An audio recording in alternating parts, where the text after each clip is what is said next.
మన బ్రెయిన్ యొక్క పవర్ గనక మనం తెలుసుకున్నాము అంటే జీవితం మారినట్టే. నిజం చెప్పాలంటే మన బ్రెయిన్ అనేది ఒక సూపర్ కంప్యూటర్ లాంటిది.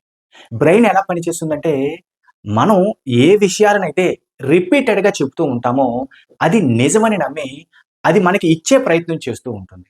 అందుకే మనం చెప్పుకునే ఎఫర్మేషన్స్ అనేవి పనిచేస్తూ ఉంటాయి. నేను రెగ్యులర్‌గా చెప్పేదదే. మీరు చెప్పుకునే ఎఫర్మేషన్స్ మీ బ్రెయిన్‌కి మీరు ఇచ్చే ఇన్‌పుట్స్ బయటికి కాదు, మీరు లోపట కూడా ఏవైతే పదే పదే మాట్లాడుతున్నారో, ఏవైతే పదే పదే చెప్పుకుంటున్నారో అవి పాజిటివ్‌గా ఉండేటట్టు చూసుకోవాలి. ఎందుకంటే ఎఫర్మేషన్స్ పర్ఫెక్ట్‌గా పనిచేయాలి అంటే విత్ ఫీలింగ్స్ మీ కోరికలని పదే పదే ఎఫర్మేషన్స్ రూపంలో కరెక్ట్‌గా చెప్పుకున్నారు అంటే మీ బ్రెయిన్ అది రిసీవ్ చేసుకుంటుంది. అందుకే రిపీటెడ్‌గా మీకు కావలసినవి ఎఫర్మేషన్ రూపంలో పాజిటివ్‌గా చెప్పుకోవడం అనేది మీ బ్రెయిన్ మీకు సహాయపడడానికి మీరు ఇచ్చే ఇన్‌పుట్స్ అన్నమాట. మీ ఇన్‌పుట్ కరెక్ట్‌గా ఉంటే అవుట్‌పుట్ అద్భుతంగా ఉంటుంది. ఈ విధంగా బ్రెయిన్ యొక్క శక్తిని మనం ఉన్నతంగా ఎదగడానికి ఉపయోగించుకోవచ్చు. Thank you universe.